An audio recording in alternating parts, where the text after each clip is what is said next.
अस्सलाम वालेकुम students, welcome back with our lecture number 8 from chapter number 5 atomic structure. Previous lecture में हमने सीखा था कि हम बोहर का जो रेडियस है वो कैसे कैलकुलेट करते हैं इलेक्ट्रॉन के लिए। उसमें हमने सीखा के शेल का रेडियस कितना होगा, एल का, एम का एंड सो ऑन। आज हम सीखेंगे दूसरी चीज़ जो उसी बोहर के मॉडल में हम सीखने जा रहे हैं, वो है एनर्जी ऑफ रिवॉल्विंग इलेक्ट्रॉन। मतलब वो जो घूमता हुआ इलेक्ट्रॉन है के शेल में, एल शेल में या एम शेल में, जोन सा भी उसका शेल है या इन्फिनिटी पे है वो, तो वहां पे उसकी यानी उस इलेक्ट्रॉन की एनर्जी कितनी होगी, आज हम इस चीज को कैलकुलेट करने जा रहे हैं। तो स्टूडेंट्स, आप सबको पता है जो हमारे पास टोटल एनर्जी होती है, एनर्जी जो टोटल होती है हमारे पास, वो दो एनर्जीज का सम होती है।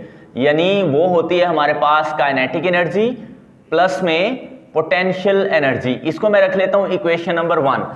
तो we are going to find two types of energies here. One is called kinetic energy and the second type of energy is potential energy. तो सबसे पहले यहाँ पे हम कैलकुलेट करने वाले हैं पोटेंशियल एनर्जी। तो आइए इसको हम शुरू करते हैं। तो पोटेंशियल एनर्जी को फाइंड करने के लिए कुछ चीजें आपको स्टूडेंट्स याद रखनी है। पोटेंशियल एनर्जी यहाँ पे मैं लिख रहा हूँ। So we are first find potential energy for revolving electron. देखें स्टूडेंट्स, जब इलेक्ट्रॉन न्यूक्लियस से बहुत ज्यादा दूर है, सपोज करो वो लामहदूद फासला इन्फिनिटी है, तो वहां पे जो इलेक्ट्रॉन है उसको अट्रैक्ट नहीं कर पा रहा न्यूक्लियस, क्योंकि वहां न्यूक्लियस की इन्फ्लुएंस नहीं है। ओके, तो वहां पे एनर्जी इलेक्ट्रॉन की जीरो होगी, जिसको हम पोटेंशियल एनर्जी बोल रहे हैं। और वो एनर्जी इलेक्ट्रॉन की जो जीरो है वो मैक्सिमम मानी जाती है। उसकी वजह मैं आपको बताता हूं, क्योंकि जैसे जैसे ये देखें, सपोज करें ये न्यूक्लियस है, यहाँ पे इन्फिनिटी पे इलेक्ट्रॉन है, तो यहाँ पे इलेक्ट्रॉन जो घूम रहा है वो बिल्कुल जीरो एनर्जी से मैक्सिमम एनर्जी से घूम रहा है, जो पोटेंशियल एनर्जी। जैसे जैसे इलेक्ट्रॉन को न्यूक्लियस कशिश करेगा वो न्यूक्लियस के करीब आता जाएगा और इस तरह से इलेक्ट्रॉन की एनर्जी नेगेटिव होती जाएगी। तो चूंकि न्यूक्लियस इन्फिनिटी से करीब लाने के लिए इलेक्ट्रॉन पे कर रहा है वर्क, सो यहां पे जो पोटेंशियल एनर्जी होगी वो होगी in the form of work. और वो जो इलेक्ट्रॉन पे फोर्स लगा रहे हैं न्यूक्लियस, वो हम ऑलरेडी पढ़ चुके हैं स्टूडेंट्स। तो हमारे पास यहां पे जो पोटेंशियल एनर्जी है वो वर्क डन W के बराबर है, जो कि बराबर होता है F into DR।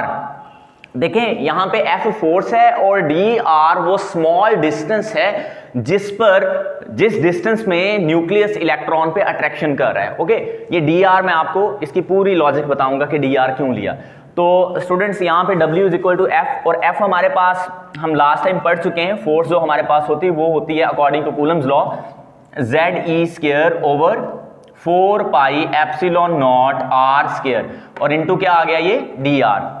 So this is our work done in very small distance. लेकिन स्टूडेंट्स देखें, हमारे पास ये न्यूक्लियस ये न्यूक्लियस है, ये यहाँ पे इलेक्ट्रॉन है। तो हमने सिर्फ जो हमारे पास बहुत सारा फासला है ना, सपोज करें यहाँ पे ये न्यूक्लियस आ रहा है और यहाँ पे इलेक्ट्रॉन है, तो हमने सिर्फ इतने थोड़े से डिस्टेंस में, जिसको हम DR कह रहे हैं, वहां पे ये फोर्स बताई है, यानी वर्क बताया।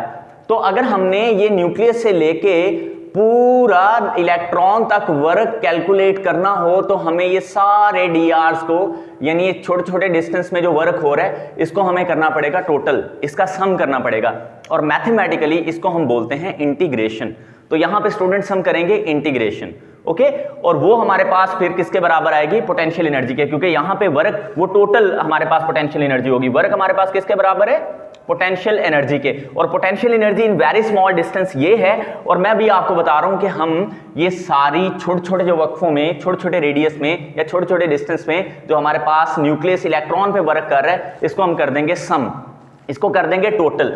तो उसको टोटल करने का मैथमेटिकली स्टूडेंट्स ये तरीका होता है कि हम लेते हैं इंटीग्रेशन। ये इंटीग्रल साइन है, हम इन्फिनिटी टू R लिमिट ले रहे हैं। मैं इसको सारा जस्टिफाई कर देता हूं। देखिए ZE square over 4 pi epsilon naught R square into DR, और ये अब हमारे पास टोटल पोटेंशियल एनर्जी के बराबर आ रहा है। मैं फिर से इसको जस्टिफाई कर देता हूं स्टूडेंट्स। ये वाला जो हमने वर्क लिखा ऊपर पोटेंशियल एनर्जी की फॉर्म में, ये था इन वेरी स्मॉल डिस्टेंस DR में, और ये जो मैंने इंटीग्रेट करके लिखा है यहाँ पे टोटल करके, ये टोटल यानी न्यूक्लियस से लेके जहां भी इलेक्ट्रॉन है, जो टोटल इलेक्ट्रॉन पे वर्क हो रहा है, वो यहाँ पे इसके बराबर है। और यहाँ पे ये जो इन्फिनिटी टू आर है ये स्टूडेंट्स लिमिट है, यानी इलेक्ट्रॉन की एक लिमिट है ना कि वो किसी डिस्टेंस r से इन्फिनिटी तक होगा, तो इन्फिनिटी से हमने उसको r तक लाना है। That is why we are putting the limit infinity to r।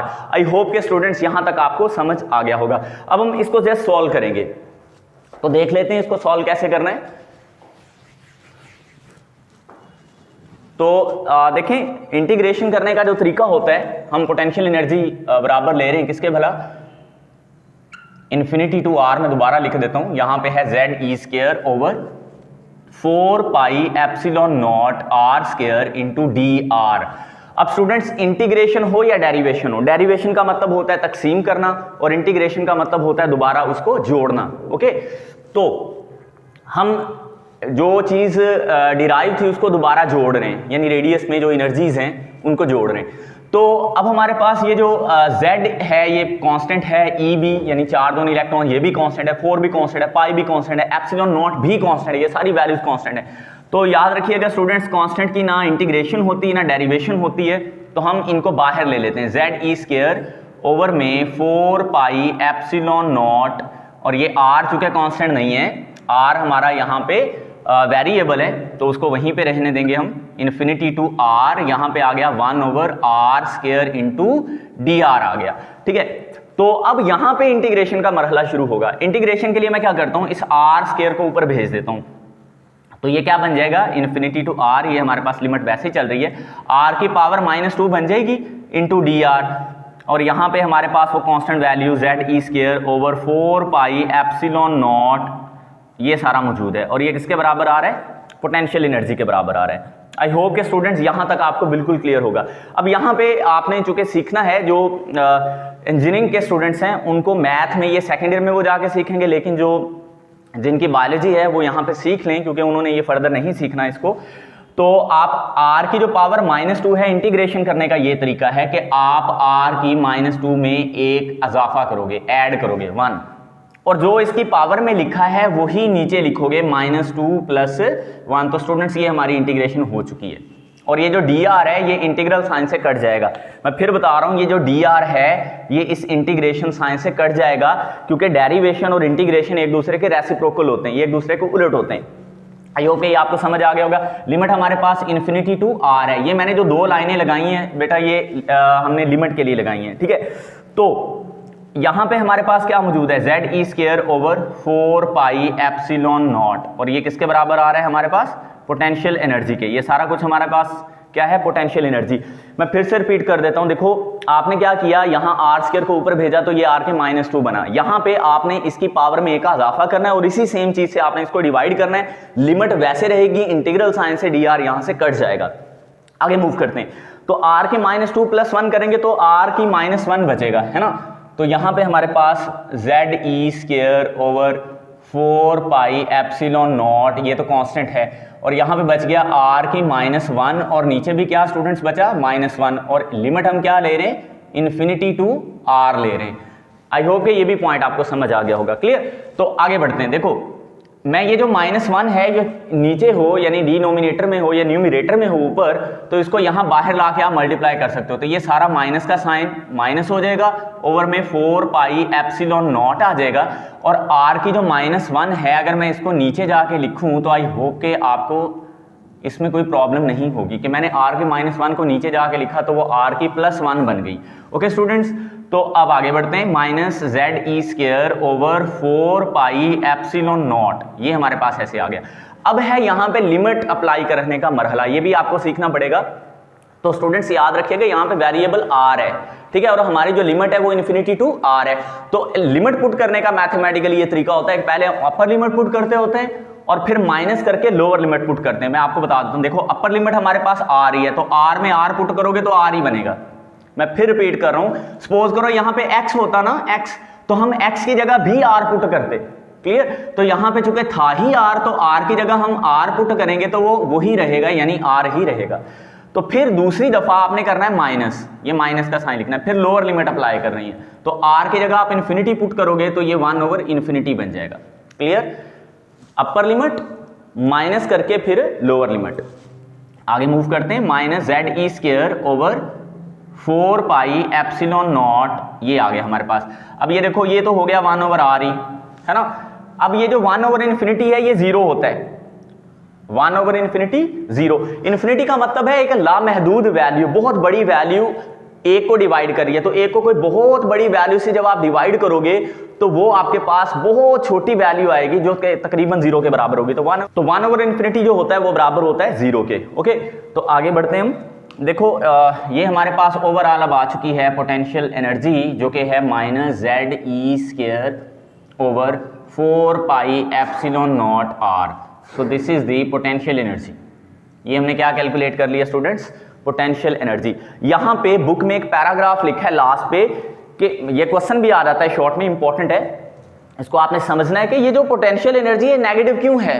मैं आपको इसकी सिंपल लॉजिक समझाता हूं। देखिए हमारी जो पोटेंशियल एनर्जी है जमीन के मुकाबले में नेगेटिव है, हम जमीन को अट्रैक्ट नहीं कर रहे, जमीन हमें अट्रैक्ट कर रही है। अगर हम यहाँ पे ग्रेविटेशन के लॉ को देखें तो हम भी जमीन को अट्रैक्ट कर रहे हैं और जमीन भी हमें अट्रैक्ट कर रही है, लेकिन चूंकि जमीन का मैस हमसे बहुत गुना ज्यादा है तो ओवरऑल जो पोटेंशियल एनर्जी है हमारी नेगेटिव है इंस्टेड ऑफ आवर अर्थ। ठीक है, तो लिहाजा अगर हम कंपैरिजन करें न्यूक्लियस का इलेक्ट्रॉन के साथ, तो न्यूक्लियस का चूंकि मैस यानी प्रोटॉन का मैस बहुत ज्यादा है तो प्रोटॉन इलेक्ट्रॉन को अपनी तरफ अट्रैक्ट कर रहा है। और वैसे भी जब इलेक्ट्रॉन इन्फिनिटी पे था तो न्यूक्लियस उसको अपनी तरफ अट्रैक्ट कर रहा था, तो अट्रैक्ट करने में उस पे हुआ वर्क, और जो वर्क है वो वर्क डन होगा यहाँ पे नेगेटिव फॉर्म में इलेक्ट्रॉन के लिए। ओके, तो इलेक्ट्रॉन चूंकि यहाँ पे under the influence of nucleus है, दैट इज व्हाई इलेक्ट्रॉन का अपना यहाँ पे वर्क नहीं है न्यूक्लियस पे, बल्कि न्यूक्लियस इलेक्ट्रॉन पे वर्क कर रहा है। यानी कहने का मतलब यह है इलेक्ट्रॉन की एनर्जी यहाँ पे नेगेटिव है, पोटेंशियल एनर्जी इलेक्ट्रॉन की न्यूक्लियस की निस्बत क्या है, नेगेटिव। तो इसका मतलब न्यूक्लियस इलेक्ट्रॉन को अपनी तरफ क्या कर रहा है, अट्रैक्ट कर रहा है। स्टूडेंट्स, न्यूक्लियस इलेक्ट्रॉन को अपनी तरफ क्या कर रहा है, अट्रैक्ट कर रहा है। और इलेक्ट्रॉन की मैक्सिमम एनर्जी कहां पे होती है, इन्फिनिटी पे, जो कि क्या होती है, 0 होती है। आगे बढ़ते हैं। तो देखो मैंने यहां पे आपको बताया था टोटल जो हमारे पास एनर्जी है वो काइनेटिक एनर्जी और पोटेंशियल एनर्जी के सम के बराबर होती है। तो काइनेटिक एनर्जी का आप सबको फार्मूला पता है, काइनेटिक एनर्जी हमारे पास बराबर होती है 1/2 mv² यानी हाफ mv²। तो put all values in equation 1। तो हम 1 इक्वेशन में ये वैल्यूज पुट करते हैं यानी इस इक्वेशन में। तो काइनेटिक एनर्जी हमारे पास टोटल एनर्जी हम निकाल रहे हैं, यहाँ पे एनर्जी टोटल आ रही है और उसमें बराबर है काइनेटिक एनर्जी हाफ mv²। ठीक है, और प्लस करके यहाँ पे आ जाएगा -ZE² over 4 pi epsilon naught r। देखो ये माइनस और प्लस का साइन यहाँ पे क्या हो जाएगा, माइनस हो जाएगा। इसको आप यहाँ पे डायरेक्ट ही माइनस लिख सकते हो। ओके, क्योंकि यहाँ पे पोटेंशियल एनर्जी चूंकि माइनस थी तो प्लस और माइनस मिलके माइनस हो जाएंगे। अब आपने क्या करना है, अब आपने यहाँ पे mv² की वैल्यू पुट करनी है। मैं फिर से रिपीट कर रहा हूँ, किसकी वैल्यू पुट करनी है, mv² की। तो इसको आप इक्वेशन नंबर 2 मान लो। तो लास्ट टाइम हमने पढ़ा था जो हमारे पास सेंट्रीपिटल फोर्स होती है mv² ओवर r, वो बराबर होती है असल फोर्स के जो इलेक्ट्रॉन पे लग रही है। हम पिछले रेडियस वाले टॉपिक में पढ़ चुके हैं। ठीक है, mv² ओवर r बराबर थी ZE² over 4 pi epsilon not r²। तो यहाँ पे अगर सिर्फ आपने mv² की वैल्यू निकालनी है नहीं इस चीज की, तो आप r को दूसरी तरफ भेज दो तो mv² हमारे पास आ जाएगा ZE² over 4 pi epsilon naught r। देखो ये जब r दूसरी साइड पे जाएगा तो यहाँ पे ये डिवाइड हो रहा था, वहां पे जाके ये मल्टीप्लाई होगा तो इस एक r से कट जाएगा तो नीचे सिर्फ एक r बचेगा। तो mv² की वैल्यू हमारे पास क्या आ गई, ZE² 4 pi epsilon naught r। तो इसको हम यहां पे पुट कर देते हैं इस इक्वेशन के अंदर। तो हमारे पास टोटल जो एनर्जी है वो स्टूडेंट्स बराबर आ गई, देखो 1/2। तो 1/2 साथ ऐसे ही है, मैं इसको ऐसे लिख देता हूं। और mv² की जो वैल्यू वो ये है, यानी ये है ZE² multiplies bye ZE² over में ये सारा 4 पाई एप्सिलॉन नॉट r, और ये माइनस करके वो वैसे ही आ जाएगा साथ ZE² ओवर में 4 pi epsilon naught r। I hope के स्टूडेंट्स ये तो आसान था, जस्ट हमने क्या किया, mv² की वैल्यू निकाल के यहां पे पुट कर दी और ये बन गया। अब हम इसको सॉल्व करते हैं। तो स्टूडेंट्स देखें, इसको अगर मैं 2 को नीचे 4 से मल्टीप्लाई करूं तो 8 बनता है, ठीक है। अब जस्ट आपने क्या करना है, ये दोबारा मैंने वही इक्वेशन लिखी है, अब जस्ट आपने इसका लेना है एलसीएम। तो देखें यहाँ पे 8 है, यहाँ पे 4 है, यानी 8 और 4, तो एलसीएम हमारे पास बड़ी वैल्यू आएगी, यानी कि 8 आएगी। ओके, पाई, यहाँ पे भी पाई, एप्सिलॉन नॉट यहाँ पे भी, आर आर, तो ये सारा कुछ कॉमन है, तो एलसीएम हमारे पास आ जाएगा। आई होप के स्टूडेंट्स आपको एलसीएम लेना आता है, 8 पाई एप्सिलॉन नॉट आर, ठीक है। ये हमारे पास आ गया एलसीएम। इस सारे को जब इससे डिवाइड करेंगे आंसर 1 आएगा, उसको ऊपर मल्टीप्लाई करोगे तो आंसर जेड स्क्वायर आएगा, माइनस करके ये वाला माइनस साइन। इस सारे को जब इससे डिवाइड करोगे तो 2 आंसर आएगा, 2 को ऊपर मल्टीप्लाई करोगे तो 2ZE स्क्वायर आ जाएगा, और ये सारा किसके बराबर आ रहा है, टोटल एनर्जी के बराबर आ रहा है, ठीक हो गया। अब आप देखो, ये ZE स्क्वायर है और ये -2ZE स्क्वायर है, ये बिल्कुल ऐसे ही है जैसे हम कहें a -2a करने जा रहे हैं हम, तो इसका आंसर -a आ जाता है ना। तो बिल्कुल यहां पे यही हम करेंगे, ये समझ लो a है और ये -2a है, तो आंसर हमारे पास माइनस का a बचेगा, यानी -ZE स्क्वायर बचेगा, और नीचे आ जाएगा मेरे पास 8 पाई एप्सिलॉन नॉट r, और ये हमारे पास किस एनर्जी के बराबर आ गई है, टोटल एनर्जी के बराबर। तो यहाँ पे देखें टोटल एनर्जी भी नेगेटिव आ रही है, लेकिन स्टूडेंट्स अभी ये काम खत्म नहीं हुआ। देखो यहाँ पे एक और चीज है जो कि r है, देखो यहाँ पे क्या आ रहा है, r, और रेडियस की वैल्यू ऑलरेडी हम बोहर्स वाले टॉपिक में फाइंड कर चुके हैं, तो वो आपने डायरेक्ट स्टूडेंट्स पुट कर देनी है। देखो हमारे पास टोटल एनर्जी और बराबर है हमारे पास -ZE स्क्वायर ओवर में 8 पाई एप्सिलॉन नॉट, और 1/r को मैं ऐसे लिख सकता हूं ना। तो देखो चूंकि हमें पता है, हमने लास्ट टाइम अभी प्रीवियस लेक्चर में r की वैल्यू निकाली थी, वो हमारे पास आई थी epsilon not n square h square over में पाई m ZE स्क्वायर। ये वैल्यू आपने जुबानी याद रखनी है और इसको यहाँ पे आप पुट करोगे, लेकिन उसको पुट करने से पहले मैं इसको 1/r कर लेता हूँ, क्योंकि उस इक्वेशन में 1/r है, तो इसको आप इक्वेशन नंबर 3 मान लें। तो 1/r की वैल्यू हमारे पास आ जाएगी पाई m ZE स्क्वायर ओवर में epsilon not n square h square. तो ये सारी वैल्यू उठा के इक्वेशन नंबर 3 में पुट कर दे, तो हमारे पास जो टोटल एनर्जी बनेगी वो आ जाएगी -ZE स्क्वायर ओवर में 8 पाई एप्सिलॉन नॉट मल्टीप्लाइज बाई, ये सारी वैल्यू 1/r के बराबर है ना, तो यहाँ पे ये पुट कर दें, तो ये आ गई पाई m ZE स्क्वायर ओवर में epsilon not n square h square. तो जो वैल्यूज यहाँ से कट सकती हैं वो काट दें। देखें एक तो यहाँ पे पाई वाली वैल्यू से ये पाई वाली वैल्यू कैंसिल हो जाएगी, ओके। उसके बाद आई होप कि बाकी कोई वैल्यू यहाँ से कट नहीं रही, तो बस आप इसको जस्ट सॉल्व करें। टोटल एनर्जी हमारे पास ये -z है ना, और ये भी z है, तो z का स्क्वायर हो जाएगा -z स्क्वायर हो गया, और e की स्क्वायर है यहाँ पे, e की स्क्वायर, तो e की पावर 4 हो जाएगी, ओके। फिर यहाँ पे m आ रहा है, तो यहाँ पे हम m भी लिख देते हैं, ये m आ गया हमारे पास ये वाला, और नीचे हमारे पास आ रहा है देखो 8 एप्सिलॉन नॉट और एप्सिलॉन नॉट, तो ये क्या हो गया, एप्सिलॉन नॉट का स्क्वायर, साथ में क्या आ गया h स्क्वायर, और यहाँ पे 1/n स्क्वायर चूंकि वेरिएबल है, ये हम पिछले वाले टॉपिक में भी कर चुके हैं। देखो स्टूडेंट्स ये n जो है ना, ये एक वेरिएबल है, ये वेरी करने वाली वैल्यू, बाकी देखो z भी कांस्टेंट है, e भी, m भी, 8 भी, एप्सिलॉन नॉट भी और h, ये सारी कांस्टेंट वैल्यूज हैं, ये वाली वैल्यू कांस्टेंट नहीं है, ये होता है प्रिंसिपल क्वांटम नंबर। n = 1 हो तो k शेल, ये मैं प्रीवियस लेक्चर में बता चुका हूँ, n = 2 हो तो l shell and so on. तो अब आपने क्या करना है, ये जो सारे पैरामीटर्स हैं ना, ये वाले, ये इनकी वैल्यूज को आपने क्या करना है, यहाँ पे पुट कर देना है, ठीक है।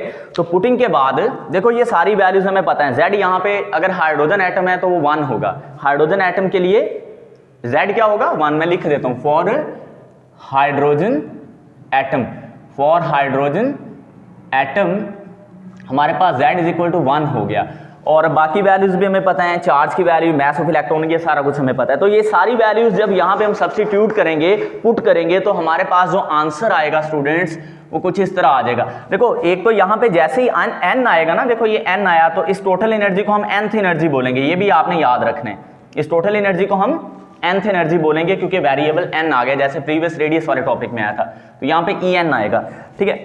तो ये हमारे पास सारी वैल्यू बराबर होगी -2.18 × 10⁻⁻18 जूल, और साथ में क्या आ रहा है 1/n²।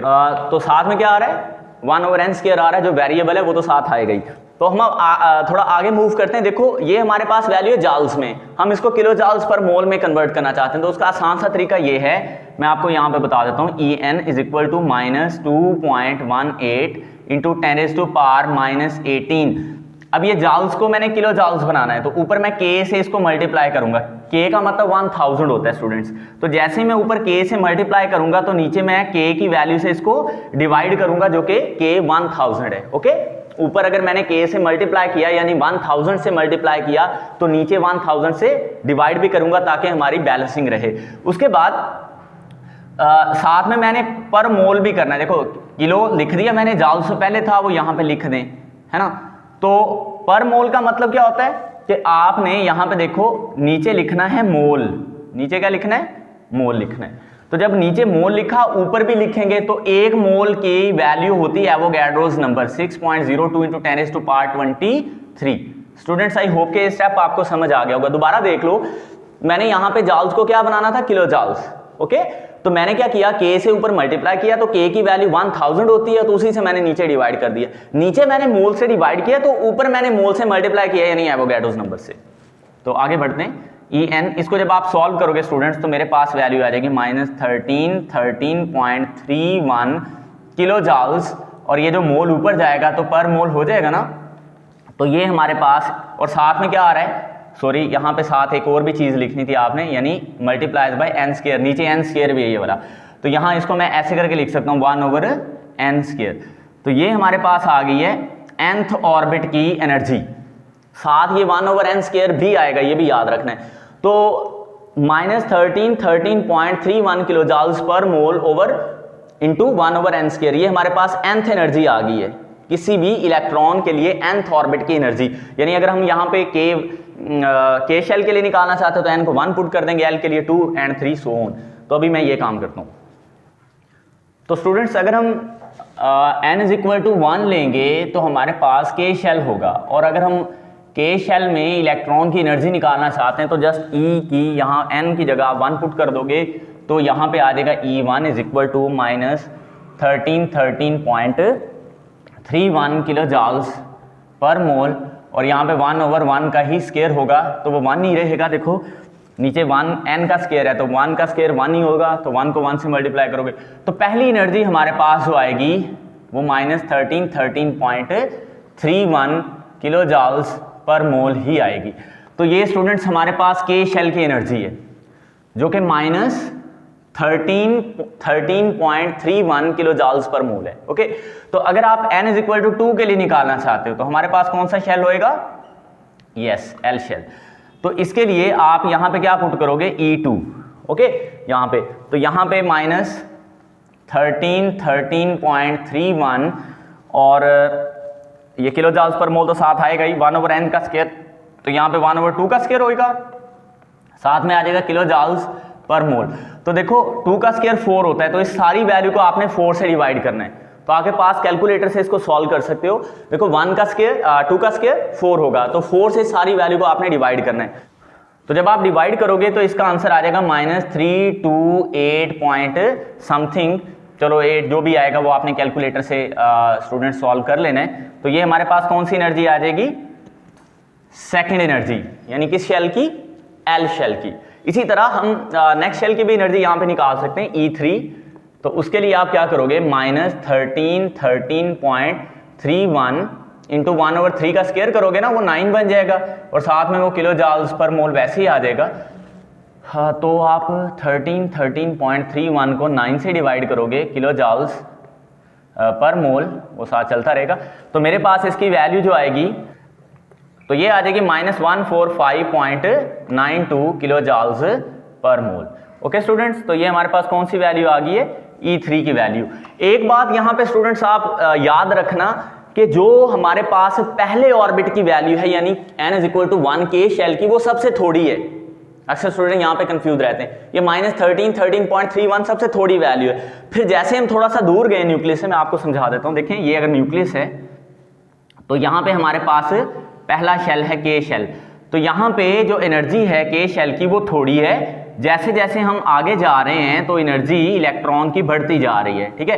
तो ये हमारे पास था K शेल, यहाँ पे एनर्जी कम है, तो जैसे हम L शेल पे गए तो एनर्जी बढ़ी है। देखो माइनस में ये वैल्यू कम हुई है, तो माइनस ये 0 के ज्यादा करीब है, तो ये बड़ी वैल्यू है as compare to this one, तो ये वाली वैल्यू ज्यादा है, तो L की एनर्जी ज्यादा होगी। अगर हम आगे जाएंगे M शेल में तो ये एनर्जी और ज्यादा हो जाएगी, यानी जैसे जैसे इलेक्ट्रॉन न्यूक्लियस से दूर जाता जाएगा वैसे वैसे उसकी एनर्जी बढ़ती चली जाएगी, और इस तरह ये N शेल होगा, ठीक है स्टूडेंट्स।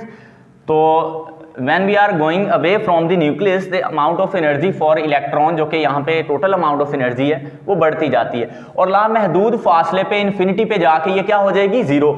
इसको अगर आप यहाँ पे भी चेक करना चाहते हो ना, nth वैल्यू यहाँ पे इन्फिनिटी पुट करके देखो, इन्फिनिटी पुट करोगे, मैं यहाँ पे पुट करके दिखाता हूँ। यहाँ पे अगर मैं इन्फिनिटी पुट करता हूँ सपोज करो, तो -13.31 ओवर में ये 1 ओवर इन्फिनिटी स्क्वायर, तो 1 ओवर इन्फिनिटी स्क्वायर इन्फिनिटी ही होता है, तो इस सारे को मैं किससे अगर डिवाइड कर दूं, इन्फिनिटी से, तो something over infinity will be equal to 0, तो ये क्या आ जाएगी 0। तो एट इन्फिनिटी लामहदूद फासले पे इलेक्ट्रॉन की एनर्जी 0 होती है, 0 किलो जूल पर मोल, जो कि मैक्सिमम है, यानी बहुत ज्यादा फासले पे जाके इलेक्ट्रॉन की एनर्जी क्या होगी, मैक्सिमम होगी।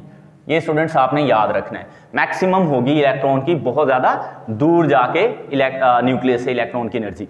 तो यहां एक और बात जानना बहुत जरूरी है, बुक में आपके लिखा हुआ है E2 minus E1 is greater than E3 minus E2 is greater than E4 minus E3 and so on. इसका मतलब क्या है, इसका मतलब यह है जो हमारे पास पहला ऑर्बिट है यानी K और L ऑर्बिट, इनके दरमियान एनर्जी का गैप सबसे ज्यादा है। कैसे, आप देखो, ये देखो -13 से एनर्जी बढ़ के इतनी होगी, यानी ये एनर्जी का गैप तकरीबन 1000 किलो जूल पर मोल का बनता है। ओके स्टूडेंट्स, K और L शेल के दरमियान एनर्जी का गैप सबसे ज्यादा है। अगर हम L और M की बात करें तो तब एनर्जी का गैप उतना नहीं है, यही वजह हमने लिखा है E2 से E1 का जो डिफरेंस है एनर्जी का वो सबसे ज्यादा है, और जैसे जैसे हम अवे द न्यूक्लियस आते जाएंगे तो जो एनर्जी का डिफरेंस है वो होता जाएगा क्या, कम। तो स्टूडेंट्स ये था हमारे पास एनर्जी ऑफ रिवॉल्विंग इलेक्ट्रॉन का कॉन्सेप्ट, और ये पेपर में लॉन्ग क्वेश्चन आता है, इसलिए इसने ये जो क्वेश्चन आप करोगे ना इसको आप सॉल्व करके देखोगे। अगर आप इसको सॉल्व नहीं करोगे देन आपको ये समझ भी नहीं आएगा। इसमें सबसे पहला स्टेप होगा आपने पोटेंशियल एनर्जी निकालनी होगी, उसमें इंटीग्रेशन है, फिर लिमिट पुट करने का तरीका भी आता है, ठीक है। सेकंड स्टेप में हमने क्या निकाली थी, काइनेटिक एनर्जी, उसमें जो mv² था उसकी वैल्यू आपने पुट करनी है उसकी जगह, और बाद में दोनों का एलसीएम लेके उसको सॉल्व करना है, आपके पास टोटल अमाउंट ऑफ एनर्जी आ जाएगी। फिर आपने जो r की वैल्यू है उसको रेडियस ऑफ बोहर्स ऑर्बिट ही से लेके पुट कर देना है। पुट करने के बाद आपके पास ये एंड पे वैल्यू आएगी nth ऑर्बिट की, और उसमें फिर आपने E1, E2, E3 and so on वो बताना है, और एंड पे आपने ये बताना है जो एनर्जी का डिफरेंस है वो फर्स्ट एंड सेकंड ऑर्बिट में सबसे ज्यादा, और फिर ये कम होता जाता है। और यहाँ पे सबसे इंपॉर्टेंट चीज, जो इलेक्ट्रॉन की एनर्जी है वो मैक्सिमम 0 होती है एट इन्फिनिटी, और अदरवाइज जब वो अपने ऑर्बिट में होता है तो उसकी एनर्जी नेगेटिव ही होती है एज कंपेयर टू न्यूक्लियस। तो आई होप के स्टूडेंट्स आप ये लेक्चर समझ गए होंगे, इसको जरूर अपनी नोटबुक पे नोट कर लेना है। अल्लाह हाफिज।